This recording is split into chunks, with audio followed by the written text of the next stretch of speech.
Deci o să vorbim astăzi despre clientul nostru, stăpânul nostru. Exact.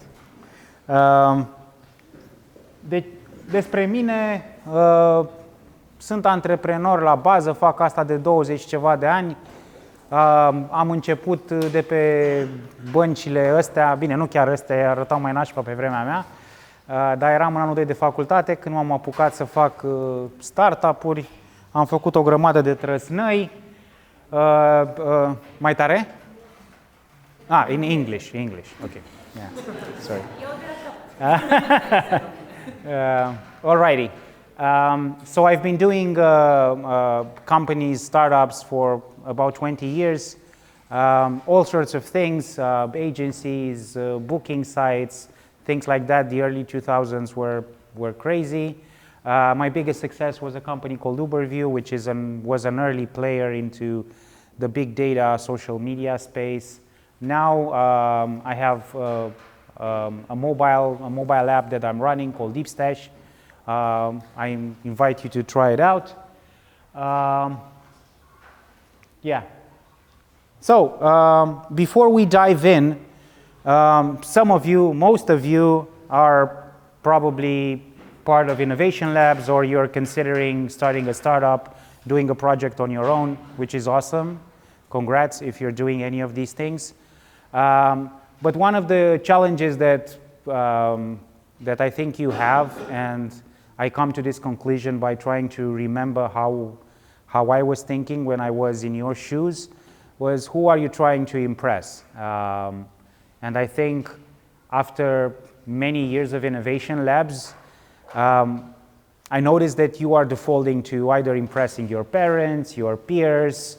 You treat this whole entrepreneurship thing as a beauty pageant where you can win the applause and get the award. And I'm here to tell you that none of that matters in the end if you're serious about it.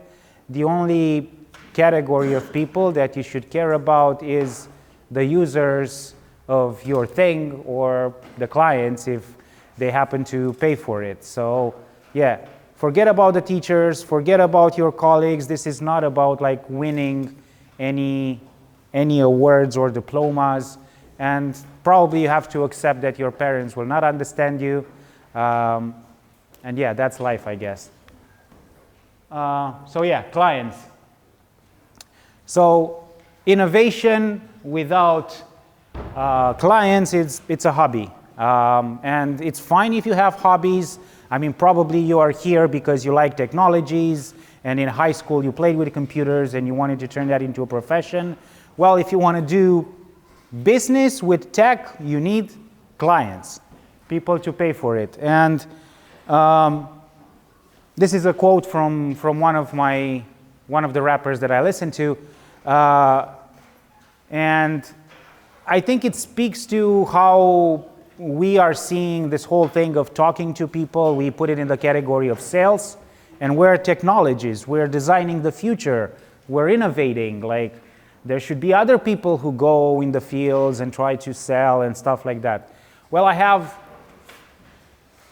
two pieces of information. Like, there's nobody who can sell the product better than you. So early on, if you're in startups, you're into sales, whether you like it or not. So you need to sell to colleagues to join your little startup. You need to sell to investors to give you money. You need to sell to clients. So selling is probably more important than knowing how to code. And what we're going to talk about today is actually the opposite of selling. You shouldn't go try to sell when you're talking to potential customers. That's why it's called customer development. But you have to get dirty. I mean, like, if you think you can make a successful company behind the screen while you code and do all the magic, that's probably not going to happen. You have to get dirty. Like, if you listen to hip hop, they talk about like I don't know, doing magic in the basement. Yeah, what that means is they are down in there trying to make beats and write lyrics for a top rapper like Jay-Z or stuff like that. That work is for the sound engineers and some other low-paid people. But if you are trying to, I don't know, get something started, you have to get your hands dirty. You have to get in the field, talk to people, get uncomfortable, right? So how you should think about the project that you're doing. The customers here, they have some jobs that they would like your product to do for them. And those jobs are related to some pains that they are perceiving and potential opportunities, gains, right? And your product has to match these three things, either as a pain reliever or a gain creator and stuff like that. This should be pretty straightforward. Benefits amplify the existing objectives, and solutions address the problems that are heartfelt.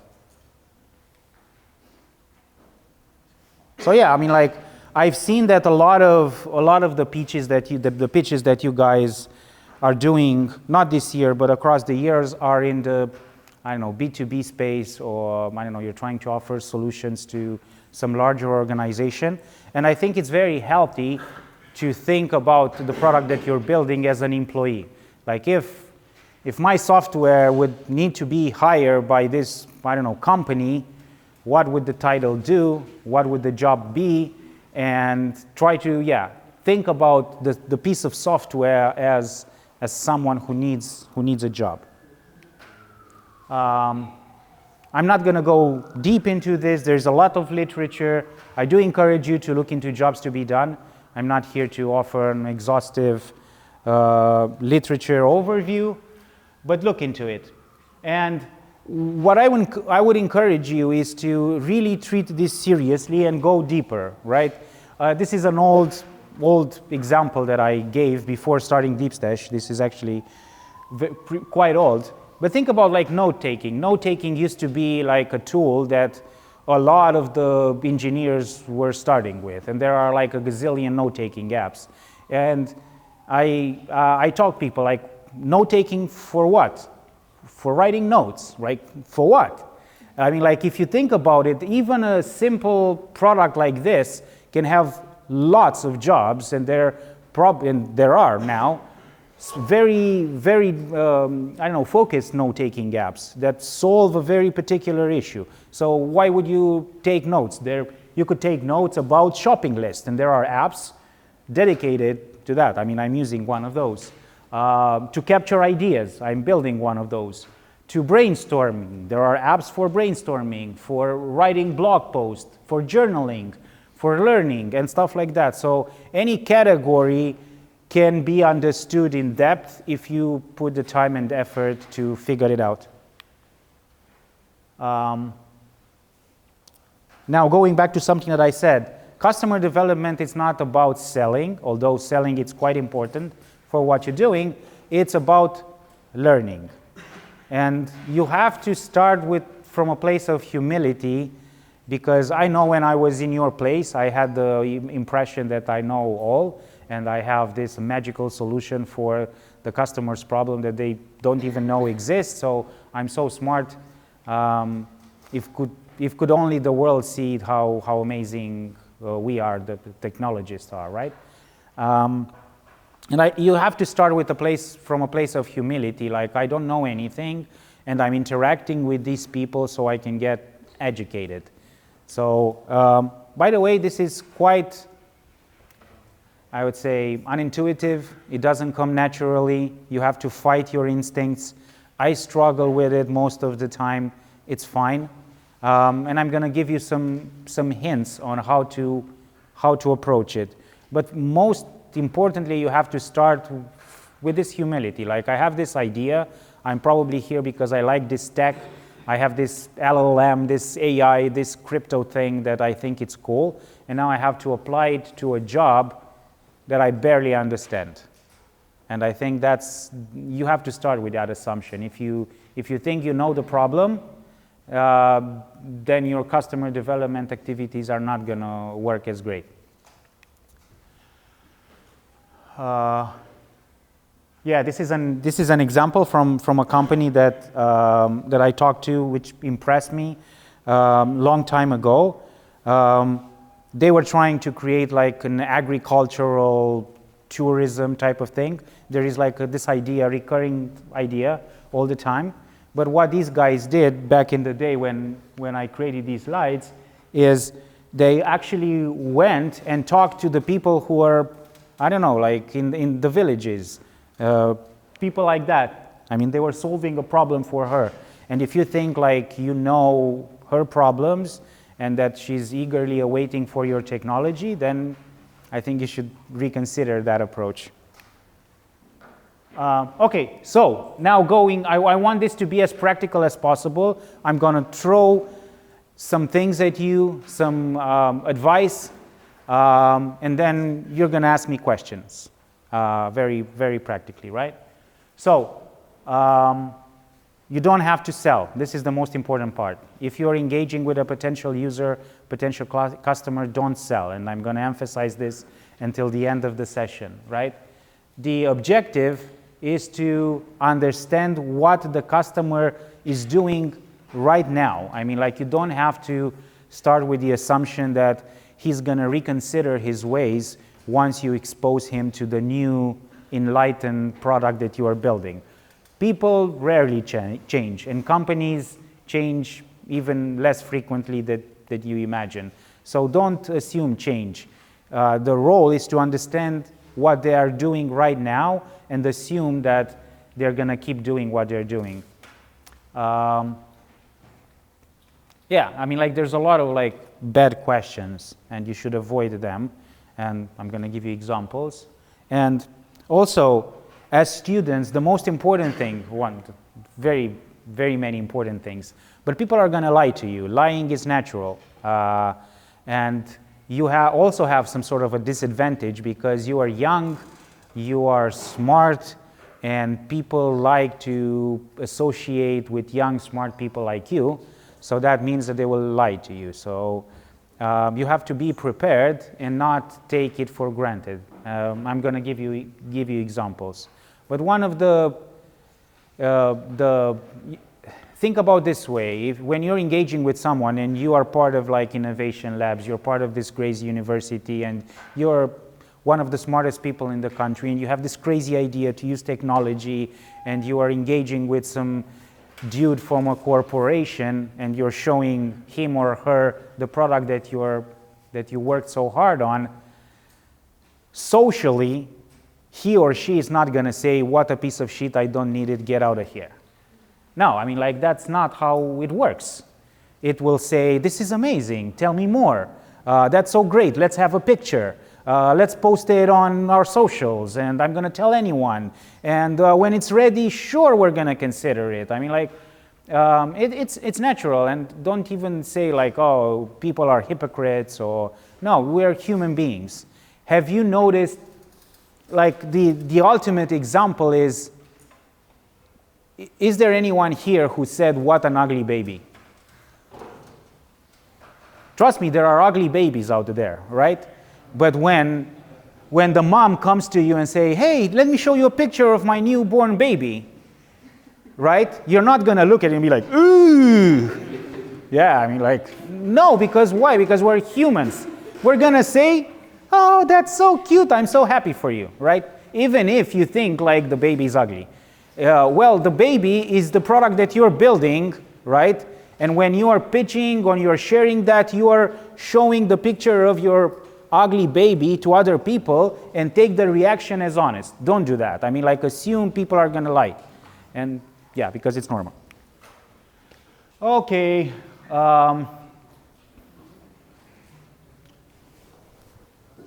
Let's go to some, oh, yeah, the most important thing.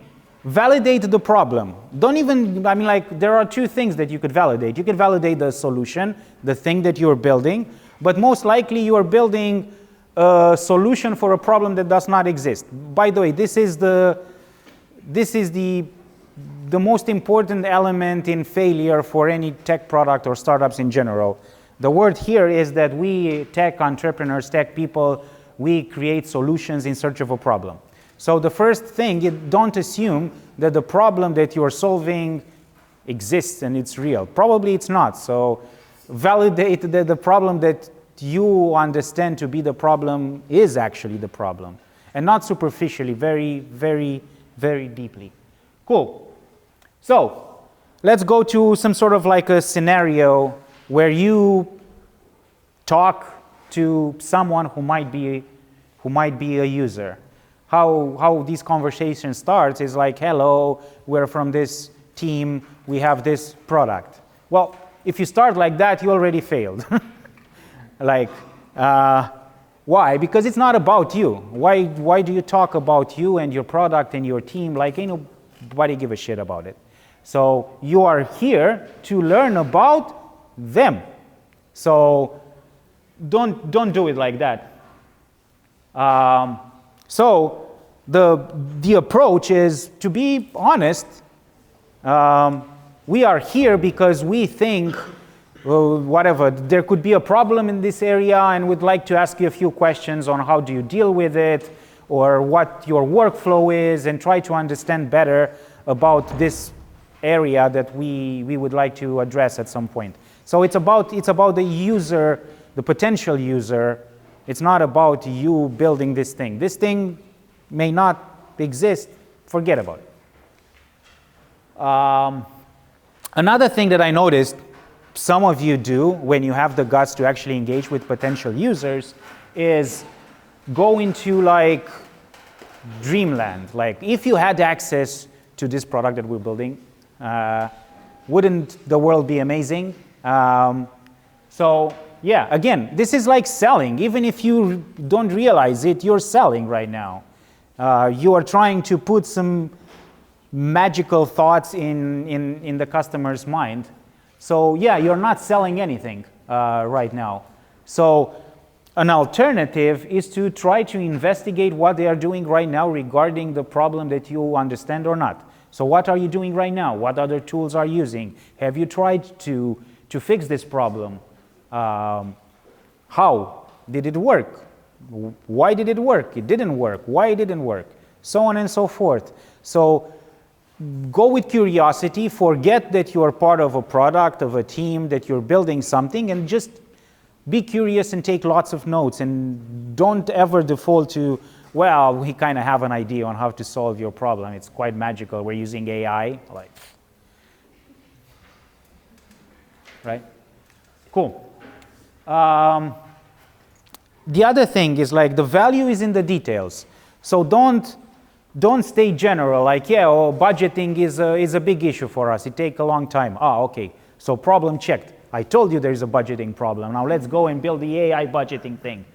No, I mean, like, that's the very superficial understanding. Go and ask question until you become disrespectful or you run out of ideas. Like, budgeting is an issue. Who's doing the budgeting in your company? You or this other person? How many, when exactly? Are you doing the budgeting in the last part of the year? Who needs to approve the budgeting? Is the budget going up, going down? What are the areas of the budget? Who comes up with the proposals? What's the approval? Blah, blah, blah, blah, blah, blah. There are so many things that you should be curious about finding out rather than, I don't know, a superficial high-level question and be like, that you're there to validate your ego pretty much, right? The other thing is try to understand what the value is from his or her perspective, the user that you're trying to do, right? Because she might be doing certain things because, I don't know, it sounds good, or because she doesn't have any ideas, but it's very important to see what's the perceived value from her point of view or him or his point of view. So it's like, is this process easy? How long does it take you? How does that make you feel? And by the way, I mean, like, if you are like a ninja interviewer, you could also look like at facial expressions.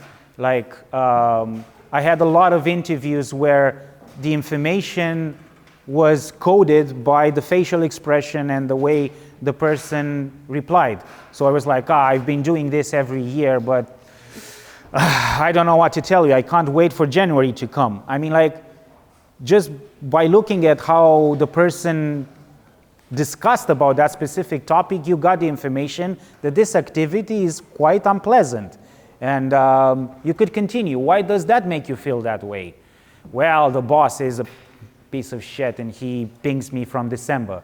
Okay, cool. So who else is involved in this? So always hone on the objective and even the subjective parts.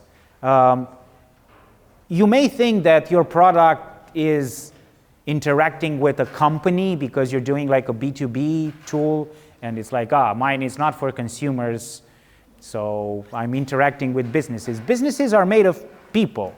There are people in companies who are buying other pieces of software. There are people who are approving budgets. So understanding what those people, what their, triggers are, what their fears, their concerns are, it's quite important. Right. Compliments are useless, and you're going to get a lot of them, especially if you slowly transition into the sales part. Oh, you built this AI tool, that's so amazing. I keep telling my boss that we should be more innovative, and I'm so happy you're here, and like, that's awesome. I mean, like, give me something that I can share the whole company. You're such smart kids. I wish my kid from high school would be as smart as you.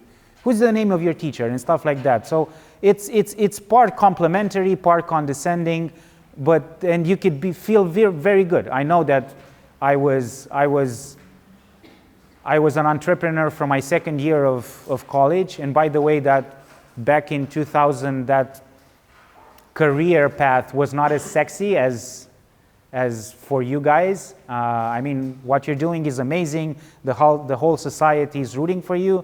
It wasn't like that back in the day, but I was still getting compliments, and everyone thought that what I was doing was so cute and inspirational, and that means you don't get actual feedback and things that you could use to build a useful product. And the reality is, if you don't build a useful product, you just have a tech demo that will get a lot of claps in the final day. Maybe some people will make some pictures with you, and then you're gonna go and work for a big company doing whatever tech stuff. By the way, the other thing is, you're not there to invite the potential user and client to tell you what you should do. Most people have no idea what you should do and what the solution is. It's your role to come up with a solution. So don't ever even consider questions of like, or how would you solve it? In an ideal world, how would you solve this problem of yours? If you could wave a magic wand. I mean, like, probably you can if you want to go into ideal land, but don't ever let the customer dictate the solution for you. It's your job to come up with a solution based on everything that you learned. And by the way, I mean, there's this quote that comes from Eastern philosophy. Alan Watts said that a lot. But understanding a problem and solving a problem are exactly the same things. If you understand well enough what the problem is at a very deep level, then the solution is obvious. Of course, things are very hard to understand completely. That's why there is a mismatch in reality.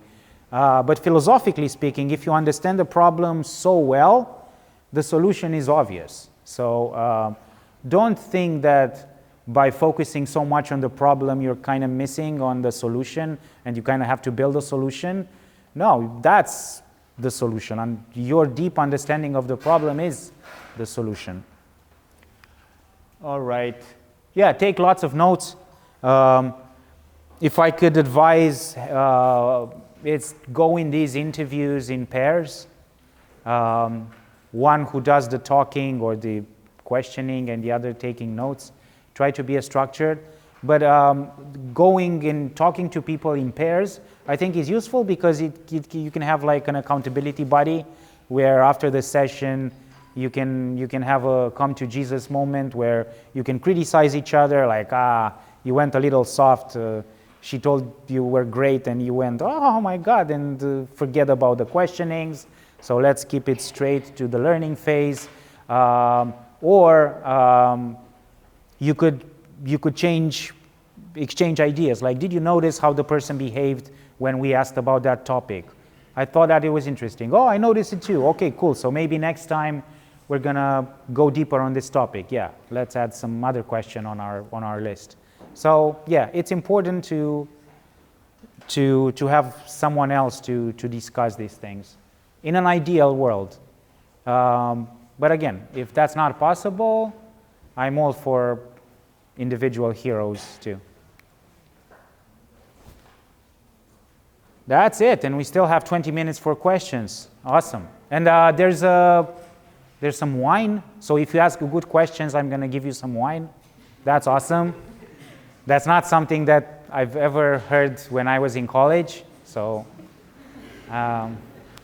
you're so privileged. Yes, please. I'm going to repeat the questions. Yeah. So first question here. Are you giving a mic? Cool. Yeah, so it hears? Yeah, it's okay. Okay. So there are pains for you in developing the user experience at DeepStash, and what are those? Oh, yeah. So the question is, in my experience with DeepStash, if there are pains that I'm trying to address. Yes, all the time. In consumer, I could talk for ages what the difference between the type of B2B problem that you guys are talking about most of the time and in consumer space. The problem with consumer space is that most of the problems are psychological and the users do not know how to express them. So I would say that in consumer space, the reaction to things are in two categories. It's awesome or it sucks. And a deeper investigation of why it sucks or why it's awesome can come up with very, very weird answers, or answers that I don't necessarily take seriously. So there's the way to validate the solution in the consumer space is trial and error in most cases, and the way you do it is you run as many tests as possible for a specific hypothesis, and you use the results of the test to validate or invalidate a hypothesis. Where do hypotheses come from? Intuition. You do talk to users, you ask them about their problems, but you have to talk to as many users and get as much feedback about the problem space that you build some sort of an intuition to give you the hypothesis that you then test and validate or invalidate as fast as possible. So the cycle it's quite different. So yeah, you do talk to customers, users, you do that a lot, but you have to be like a psychologist more than a customer developing trying to find a job, because when it comes to consumer, they can tell you like, my life sucks, I want my life to be better. Everyone wants to be a billionaire and have a six-pack, and yeah, that's pretty much the extent of most of the people's desires. But if I want to build a product for you, for your pains in developing your app, could you name some? You want to help us as developers of an app? Wow, we have plenty of problems. Okay. In the user experience, for one example, in the user experience, for example, the interaction between the app and the user. Yeah, I mean, like, I don't know that we know of the problem, but we definitely have plenty of problems. Nothing comes to mind right now. We have problems in A/B testing. We have problems in data gathering. We have problems in a lot of areas. Pricing is an issue. Every category is a problem. Dave.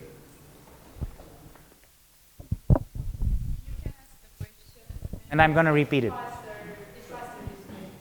so you mentioned about the people that are lying to us, right? Yes. And that's probably a huge problem for us to get accurate feedback. Now, probably you have a lot of experience. You could probably tell a lot faster than I could when somebody is lying to me. And so I wanted to ask you first and foremost, how do you dig deep into that and manage to see that people were lying to you? And how do you come out with the truth from them so that you get as much value as you said already? So lying is probably a strong word. It comes with some ethical. So the question is, how do you know people are lying to you? So when I said lying, I didn't mean to imply that these people are bad people. That was not my intention, just to make things clear. I think that all of us would do exactly the same things in their position. I think the instinct of everyone when engaging with you is to try to give you softball answers because, yeah, that's what's socially acceptable. So I don't think you shouldn't engage with questions that invite lying, right? When you ask, when lying occurs 99% of the cases where you ask about opinions about what you think, what you have built, what your ideas are, their opinions, even if they are lying, you should assume that they are lying or not being completely honest, but you shouldn't get there in the first place. Like, why do you care? You should care about them, right? And they might still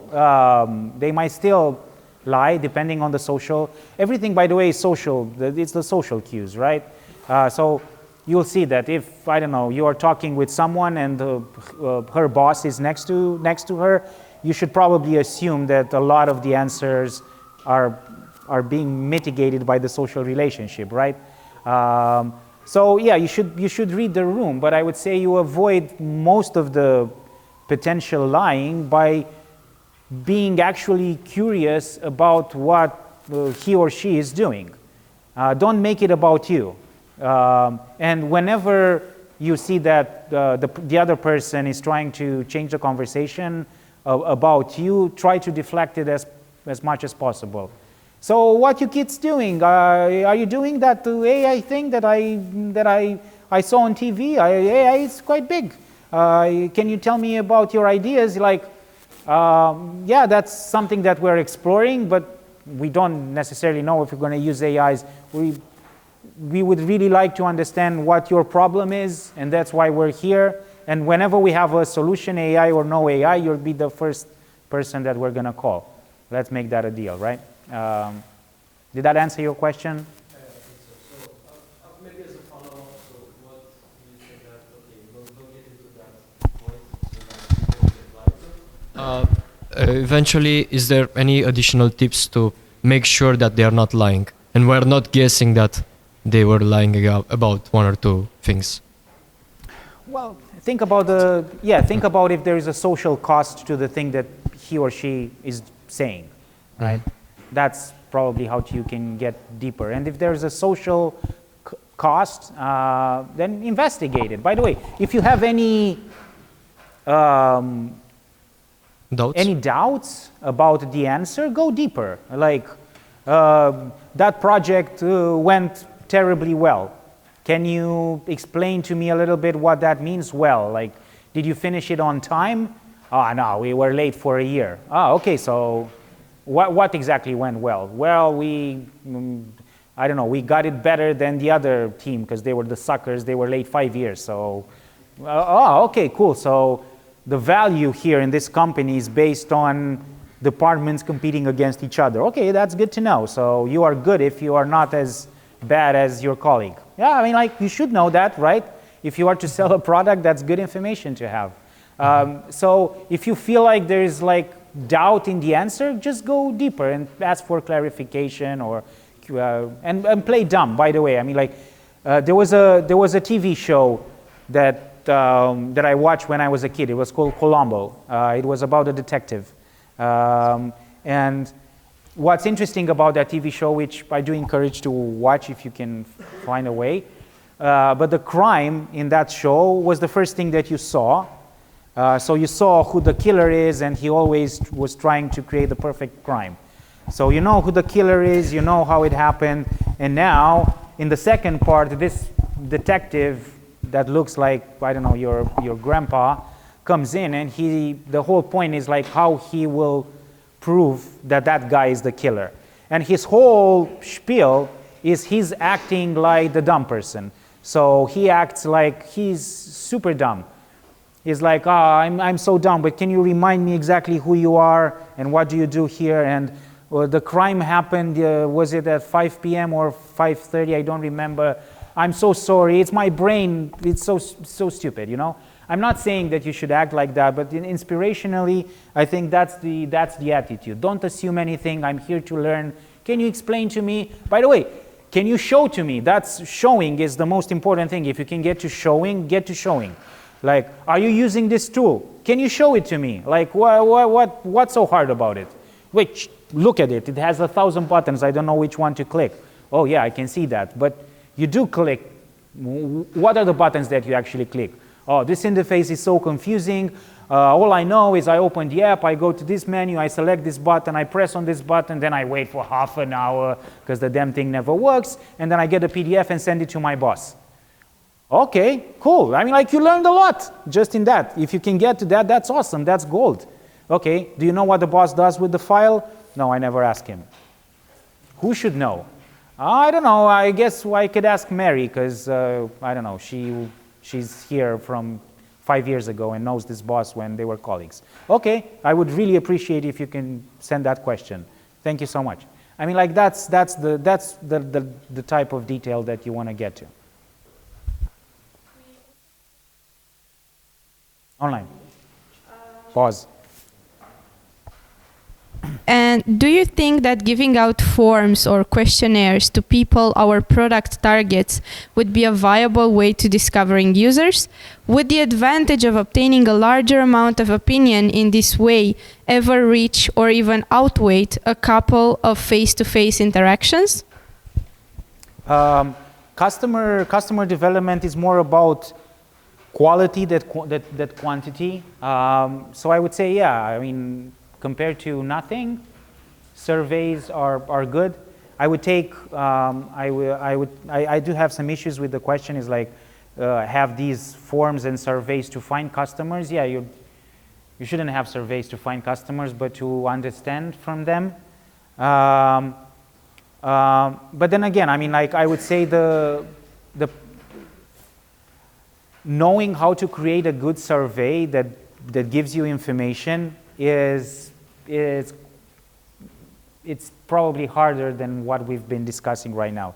Just to give you an example, like when I started DeepStash, which is about like learning and growing and stuff like that, I actually did a survey like that, and I had two questions that were quite funny. One of them was, how important is reading and personal development in your life?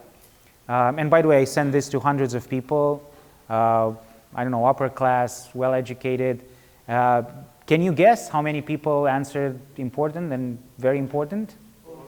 Most, yes. And there was another question, like very down the page. I asked, like, whose responsibility for your who owns the responsibility for your self-development and self-growth? And most of the people said, my employer.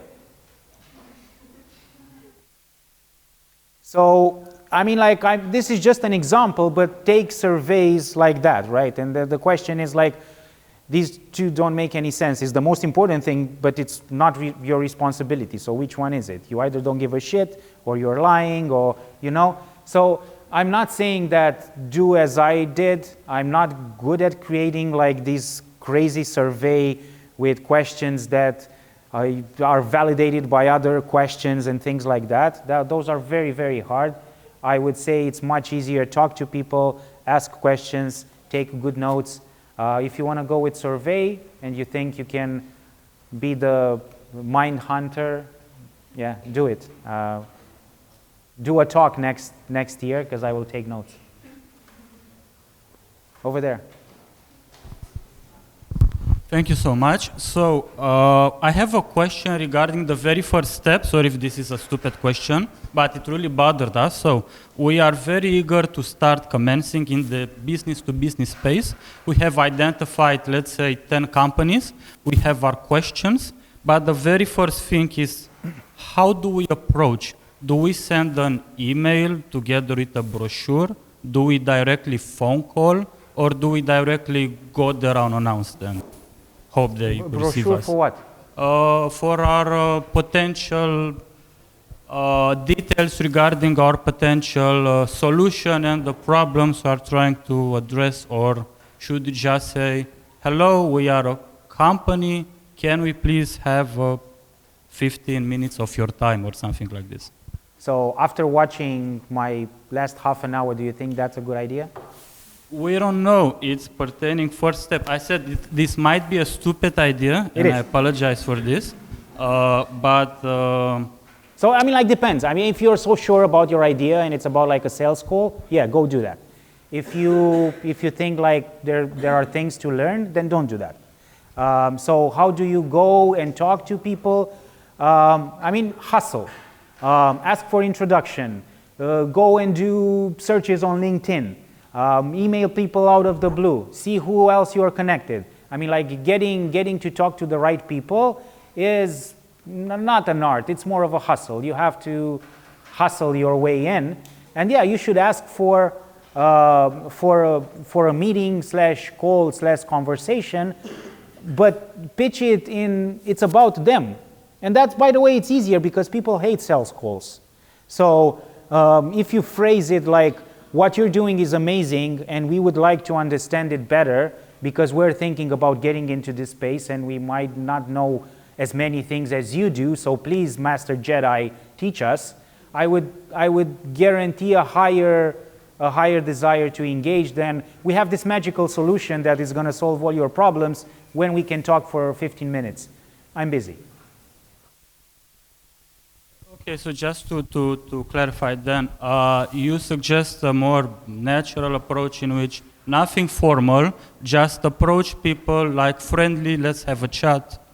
And, but I'm not saying this, I mean, like, you make it sound like it's a form of manipulation or like, no, actually what you said as like, we have to do it, like, no, that's honestly what you should be doing. Very friendly, you're going there to learn and stuff like that. Assuming, again, I don't know about your business, you might have something amazing that is validated and you just want to look for clients. For the purpose of this conversation, if you want to learn and stuff like that, yeah, that's how you should do it. Like, I think this is a problem, I don't know, help me understand how this thing is going, how the sausage is made. And yeah, take notes, be friendly, smile, ask questions, get curious, thank at the end, and that's it. Yeah, there's no like dirty little, like, I don't know, underground motives. What you said. Thank you very much. I think we are at the last two questions. Last two so questions. Just be aware of the time. Thank you. You here, let's get a girl.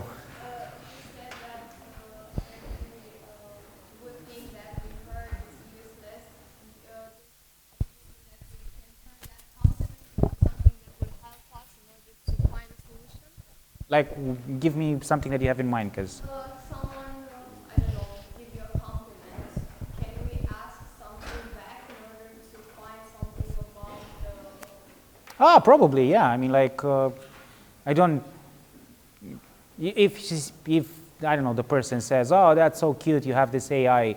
My son keeps telling me about AI, I'm so proud of you.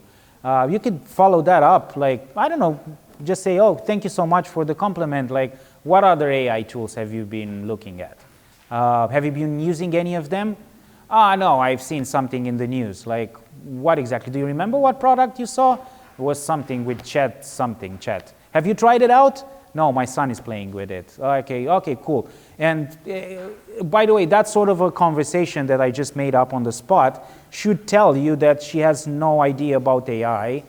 And if you go and try to sell her AI, considering she hasn't even played with ChatGPT, it's going to be pretty useless, you know. So yeah, that's an information that you should have, and that's done by turning the complement or stuff. Or I don't know. It's so cool that you guys are like a small startup, agile company. I always wanted to work with people like that. Ah, okay, awesome. I mean, that's an opportunity to ask, like, are there any other small companies that your companies work with? Like, who built your accounting system? Ah, no, it's built by Oracle. There are a lot of local players. Have you considered them? How did you end up with Oracle? Well, we only work with like well-established companies, and yeah, but we will support startups and stuff like that. So you can ask questions. Again, you have to be careful where it doesn't get comfortable, especially when you caught them like lying. Don't emphasize it. Don't make it obvious, you know, that they suck. So yeah, navigate it. Thanks so much. That's good to know, and then move on. But yeah, you could. Definitely you could, and you should. Damn, last questions.